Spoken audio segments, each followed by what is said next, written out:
ဝင်ဂျာမျိုးသမီးတွေဒီမျိုးသမီးအခွင့်အရေးတခြားမြန်မာပြည်မှာရှိတဲ့မျိုးသမီးတွေလိုပဲမျိုးသမီးအခွင့်အရေးတွေရှုံခံနေရတဲ့ဟာအနေအထားတစ်ခုရှိရပါတော့။တစ်ချိန်တည်းမှာဒီအမျိုးသမီးတွေဟာကျမတို့လူမျိုးတုံးတက်ဖြတ်မှုရဲ့တားကောင်တွေလည်းဖြစ်တယ်။ဟုတ်ကဲ့။သူတို့ရဲ့ vulnerability ပေါ့နော်။အရန်ကိုကျမတို့ကျေပြတ်ပါတယ်။ဘောင်ကျေပြတ်ပါတယ်။အမျိုးသမီးဖြစ်လို့ခွဲခြားခံရတဲ့ကိစ္စနောက်ခုနဒီလူမျိုးဖြစ်လို့ဒီရိုဟင်ဂျာလူမျိုးဖြစ်လို့ကျမတို့ခွဲခြားပြီးတော့မှဖိနှိပ်ခံရတဲ့ကိစ္စတွေနောက်ပြီးတော့ခုနကတော့ပြစ်မှတ်ထားပြီးတော့အကြမ်းဖက်ခံရတဲ့ကိစ္စတွေရှိရပါတော့နောက်ဒီလိုလူမျိုးတုံးတက်ဖြတ်မှုရဲ့တားကောင်ဖြစ်လို့ဒီကျူးလွန်သူတွေရဲ့လက်ထဲမှာတင်ကျမတို့ပြစ်မှတ်ထားပြီးတော့အကြမ်းဖက်ခံရတာမကပါဘူးအကြမ်းဖက်ခံရတာတည်းမကဘူးပေါ့နော်။ तू ကအဲ့လိုအကြမ်းဖက်မှုကိုလွတ်မြောက်ဖို့အတွက်ကိုကျမတို့နီးလန်းရှာရင်းနဲ့ရှာတဲ့နေရာမှာတည်းအကြမ်းဖက်မှုဘောင်းဆောင်တခြားသောတခြားသောကျူးလွန်သူတွေတခြားသောပတ်ဝန်းကျင်ကနေပြီးတော့ကျူးလွန်ခံရတဲ့ကျူးလွန်မှုတွေလည်းအများကြီးရှိပါတယ်။ဒါဘာကိုဆိုလိုတာလဲဆိုရင်ဥပမာသူတို့ကရခိုင်ပြည်မှာခုနလိုမျိုးကျမတို့နီးပေါင်းစုံနဲ့ဒါအကြမ်းဖက်ခံရမယ်နော်သူ့ရဲ့လူဖွဲ့စည်းတဲ့မှာ society ထဲမှာဖိနှိပ်မှုတွေပေါင်းစုံကြောင့်လူတွေဟာတွေးခေါ်တွေတိမ်ပြီးတော့အိမ်တွင်းကြမ်းဖက်မှုတွေကနေစပြီးတော့ဒီ communal အကြမ်းဖက်မှုတွေပေါ့မျိုးသမီးတွေဒီဟာမလုပ်ရဟိုဟာမလုပ်ရဟိုဟာဖြစ်ရစသဖြင့်အဲ့ဒီဘောင်ထဲမှာအကြမ်းဖက်မှုတွေခံရတဲ့အဆင့်တစ်ဆင့်ရှိရပေါ့နော်အဲ့ဒီဟာကြော်လွန်ပြီးတော့ခုနစစ်တပ်တို့ခုန Arkan Army တို့ကနေပြီးတော့ပြစ်မှတ်ထားပြီးတော့အကြမ်းဖက်တဲ့အကြမ်းဖက်မှုတွေရှိရပေါ့နော်အဲ့ဒီနေရာမှာဘာတွေပါဝင်တယ်လဲဆိုရင်ဥပမာကျမတို့စစ်တပ်ကလုပ်ခဲ့တဲ့ဖြစ်စဉ်တွေကိုပြန်ကြည့်မယ်ဆိုလို့ရှိရင်တော့ခုနလိမ်မိုင်းဆိုင်ရာစော်ကားမှုတစ်ခုတည်းတည်းမကပါဘူးသူတို့ရဲ့အကြမ်းဖက်မှုတွေထဲမှာသူတို့ရဲ့တားဥပမာအိမ်အောင်ပြုတ်ခွင့်နေနော်တားဖွားခွင့်နေလို့အမျိုးသမီးတိုင်းမှာလွတ်လပ်စွာရွေးချယ်ပိုင်ခွင့်ရှိရရွေးချယ်သူ့ရဲ့ခန္ဓာကိုယ်ပေါ်မှာသူကဒီဘယ်သူနဲ့အိမ်အောင်ပြုတ်မယ်ကလေးဘယ်နှယောက်ယူမယ်စသဖြင့်တားဖွားခွင့်နေရစတားမြက်တာတခြားလူမျိုးတွေကိုမလုပ်ဘူးပေါ့နော်ဒီလူမျိုးကြမှာဒါလူရည်တိုးမယ်ဘာရညာရဲဆိုတော့ propaganda တွေနဲ့ဝါဒဖြန့်လှုံ့ဆော်မှုတွေနဲ့ပြစ်မှတ်ထားပြီးတော့သူ့ရဲ့အမျိုးသမီးဒီရိုဟင်ဂျာမျိုးသမီးတွေရဲ့ခန္ဓာကိုယ်ကိုထိန်းချုပ်ဖို့ကြိုးစားတယ်ဒါအပြင်ကျမတို့ကခုနဒီပညာသင်ပိုင်ခွင့်ပိတ်ပင်တာတို့ reproductive health ပေါ့နော်သူတို့ရဲ့ကျန်းမာရေးစောင့်ရှောက်ခွင့်ဒီမိဖွားခွင့်တွေမိဖွားတဲ့အခါမှာလိုအပ်တဲ့ကျန်းမာရေးစောင့်ရှောက်မှုတွေမရှိအောင်လုတ်ပစ်တာမျိုးပေါ့နော်ဆိုတော့အဲ့လိုအဆင့်ကြီးအများကြီး state ကနေပြီးတော့ structural violence လို့မျိုးနဲ့လုတ်ခဲ့တာနှစ်ပေါင်းများစွာဖြစ်ရှိခဲ့တယ်အဲ့ဒီနေရာမှာမှခုန2019 2012တို့2019တို့2016တို့အဲ့လို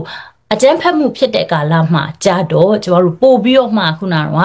ကတက်ကြောနဲ့လိမ်မိုင်းဆိုင်ရာကျူးလွန်မှုတွေတပ်ဖြတ်မှုတွေမျိုးစုံလုပ်ခဲ့တာပေါ့နော်အဲ့လို history တွေကအဲ့ဒီအရင်ကလည်းရှိခဲ့တယ်ဗမာပြည်မှာကစစ်တပ်ရဲ့ကျူးလွန်မှုတွေထူးသဖြင့်လိမ်မိုင်းဆိုင်ရာအကြမ်းဖက်မှုကိုဒီလိမ်မိုင်းဆိုင်ရာကျူးလွန်မှုကိုလက်နက်တပွဲကျူးလွန်တဲ့အလေးအထဟာမြန်မာစစ်တပ်မှာဟိုးအရင်ကတည်းကတိုင်းသားလူမျိုးစုမျိုးသမီးတွေပေါ်မှာလုပ်ခဲ့တဲ့ကျူးလွန်pattern တွေပေါ့နော်သူတို့ရဲ့ဒီအကျင့်စရိုက်ကငကိုတွေကရှိခဲ့တယ်ပေါ့နော်ရှိခဲ့ပြီးတော့ရိုဟင်ဂျာလူမျိုးတွေအပေါ်မှာလည်းသူသဖြင့်ရိုဟင်ဂျာမျိုးသမီးတွေအပေါ်မှာဒီလိုမျိုးစော်ကားမှုတွေရှိခဲ့တယ်နောက်ကြတော့အခုကျမတို့အခု Arkan Army ကပါဒီလိုအဲ့မှာ Arkan Army ရဲ့ဒီအာရခတ်တော်ရဲ့ဒီတပ်သားတွေကပါဒါမျိုးတွေကိုဆက်လက်ပြီးလှုပ်ဆောင်လာတာတွေကျမတို့တွေ့ရ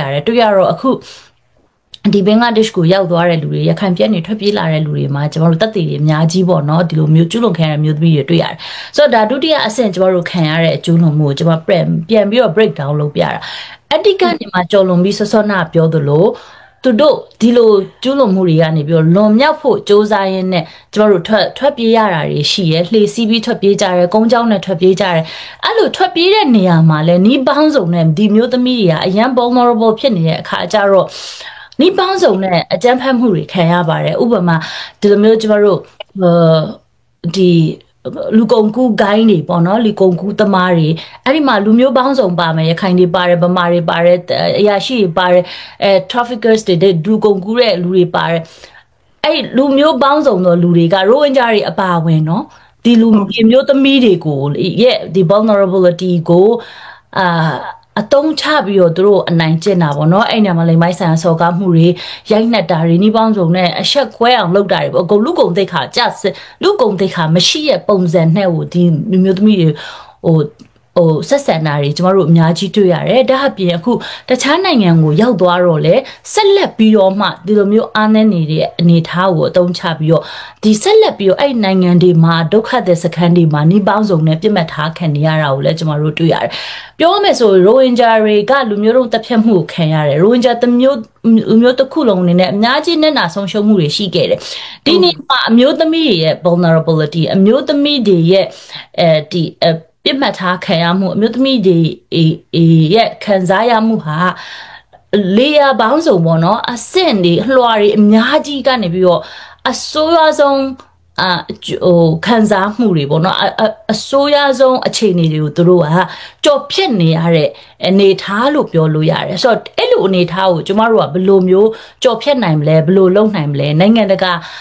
ကနေဘာလုပ်ပေးနိုင်မလဲဆိုတော့ကျမတို့နားလည်ရမှာကနိုင်ငံတကာဥပဒေတွေဆိုတာရှိရသူ့ရဲ့တက်ရောက်မှုကကျမတို့က limited ပဲဖြစ်တယ်ပေါ့နော်သူကအကုန်လုံးအခြေအနေတစ်ခုလုံးကိုနိုင်ငံတကာဥပဒေနဲ့ကျမတို့ဖြည့်ရှင်းလို့မရအောင်ကျမတို့နိုင်ငံတကာဥပဒေနဲ့ဖြည့်ရှင်းလို့ရတဲ့အနေထားဟာဘယ်လိုအနေထားမှာလဲဆိုတော့တိုင်းပြည်တစ်ခုမှာအစိုးရကောင်းတစ်ခုရှိနေတယ်ဆိုလို့ရှိရင်နိုင်ငံတကာဥပဒေတွေကိုအသုံးချပြီးတော့နိုင်ငံတကာဥပဒေထဲမှာပါဝင်တဲ့ principles တွေသတ်မှတ်ချက်တွေဆုံးဖြတ်ချက်တွေကိုယူပြီးတော့ကိုယ့်ရဲ့တိုင်းပြည်အစိုးရကနေဥဆောင်ပြီးတော့လူအဖွဲ့စည်းထဲမှာဒီအမျိုးသမီးတွေရဲ့အခွင့်အရေးဒီအမျိုးသမီးတွေအတွက်အကာအကွယ်ဒီအမျိုးသမီးတွေအတွက်လိုအပ်တဲ့ fulfillment တွေပေါ့နော်ပံ့ပိုးမှုတွေပေးပြီးတော့အမျိုးသမီးတွေရဲ့အခြေအနေကိုကောင်းလာနိုင်တာကျမတို့လူမျိုးစုဟာခုနဒီအစိုးရအဆက်ဆက်ကဖိနှိပ်ခံရပြီးတော့target ထားခံနေရလူမျိုးစုဖြစ်တဲ့အတွက်ကြောင့်မို့လို့ဒီအစိုးရတွေကအဲ့ဒါလုပ်ပေးမှာမဟုတ်ဘူးနောက်တစ်ခုအခုချိန်မှာအစိုးရဆိုတာလက်တီတက်နဲ့မရှိဘူးဆိုတော့ပိုတော်မှဒီလိုနိုင်ငံတကာဥပဒေကိုအသုံးချပြီးကျမတို့အောက်ခြေမှာပြောင်းလဲဖို့မြို့သမီးရဲ့အခြေအနေကိုကောင်းအောင်လုပ်ဖို့ဆိုတာအနေထားမရှိပါဘူးလုပ်နိုင်တာတစ်ခုပဲရှိရအဲ့ဒါပါလဲဆိုတော့ခုနစိုးရတဲ့ကျူးလွန်မှုတွေကျမတို့ mass atrocities လို့ခေါ်ရပေါ့နော် mass atrocity crimes တွေပေါ့နော်ခုန genocide crimes against humanity war crimes အဲ့လိုအခြေအနေမျိုးမှာဆိုလို့ရှိရင်เนาะအဲ့ဒီအနေထားမှာဖြစ်ခဲ့တဲ့အဆိုးရွားဆုံးသောကျူးလွန်မှုတွေအတွက်တော့တစ်ချိန်မှာခုနအာဂျင်တီးနားမှာဒါတရားစွဲဆိုမှုတွေကနေတဆင့်တော်၎င်း ICC မှာစွဲဆိုနေတဲ့တရားစွဲဆိုမှုတွေတဆင့်ကနေတဆင့်တော်၎င်းဒါမှမဟုတ်ပြည်တွင်းမှာတစ်ချိန်ကျမတို့က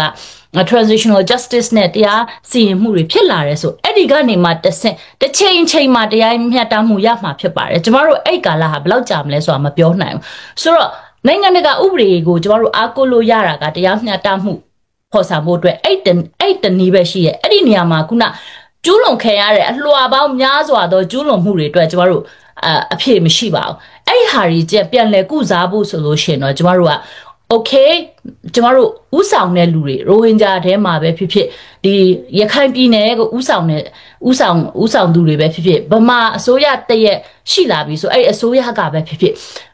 တေးချာကင်တွယ်ပြီးတော့ကျမတို့အသွင်ကူးပြောင်းမှုဆိုင်ရာတရားမျှတမှုဆိုတဲ့ဟာကိုကျမတို့ဖော်ဆောင်ပြီးတော့ဒီအမျိုးသမီးတွေရဲ့နစ်နာခဲ့တဲ့နစ်နာချက်အဆင့်ဆင့်ကိုစိတ်ပိုင်းဆိုင်ရာရုပ်ပိုင်းဆိုင်ရာcommunal ဘိုင်းဆိုင်ရာသူတို့ကျူးလွန်ခဲ့တဲ့န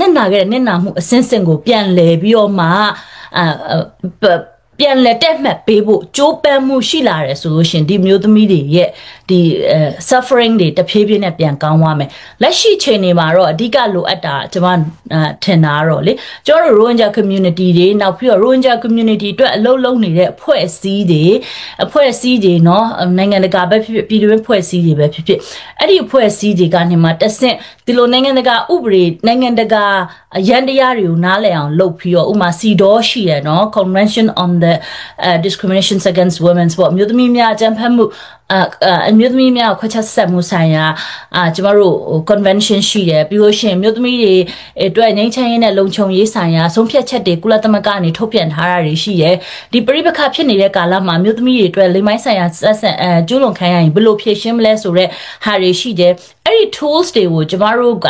ဥဆောင်နေတဲ့အဖွဲ့အစည်းတွေနောက်ပြီးတော့ခေါင်းဆောင်တွေကဒါကိုနားလည်အောင်လုပ်ပြီးတော့ကိုယ့်ရဲ့ community ထဲမှာဒါမှမဟုတ်ရင်တကယ်တမ်းခုန NGO ဆိုလို့ရှိရင်NGO တွေအဲ့ approach ရဒီဟာလေးကိုနားလည်အောင်လုပ်ပြီးတော့လောလောဆယ်ဖြစ်နေတဲ့အနေအထားလေးတွေကိုဘလို့မျိုးများနည်းနည်းတက်တာသွားအောင်လုပ်မလဲဥပမာကျမတို့မှာခုန